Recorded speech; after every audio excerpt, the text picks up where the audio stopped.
how do you actually integrate regen into those product development conversations and workflows?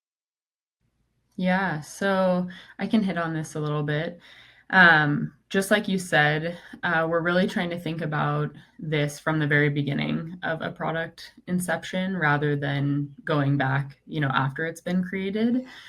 And so, we know that brands like Simple Mills, other brands hold this really huge power in what's on the shelf and as a result, what consumers are eating and also what farmers are growing that's going into those products. And so when we were thinking about how we want to kind of institutionalize this goal within our innovation process, we worked with a bunch of folks cross-functionally to figure out, how do we make this part of our usual innovation process, just built in, automatic.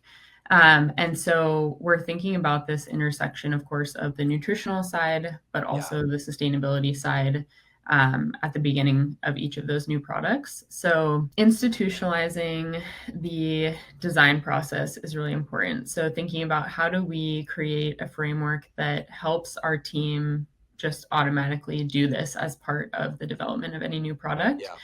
And so we built out a couple of different kind of pathways, are what we call them, towards implementing this into product design. Some kind of tactical examples of what this looks like. So one could be developing products with underrepresented crops like buckwheat. It's a favorite of our team. You can find this in our sandwich cookies.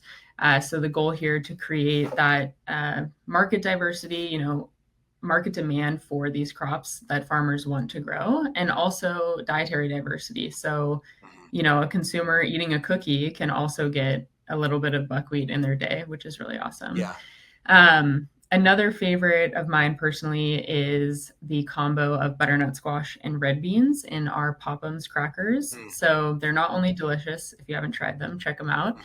Um, but we also love things like beans because they are nitrogen fixing. They bring a lot of really unique benefits at the farm level, but they also have nutritional benefits. So high fiber, and these are great examples of ingredients that we're really on the hunt for. How do we combine those kind of human health benefits that an ingredient can bring with the environmental benefits as well? Mhm. I think it's really shown for us too, now that we're several years into this work, the impact that it's had to continuously bring it up over and over and over again. Mhm. Like Christina mentioned, these, frameworks and processes that were once new things that we were trying to build are now the way that our company does business, which is super exciting to see, you know, things that we designed many, many years ago turn into just the process. That's how Simple Mills does business.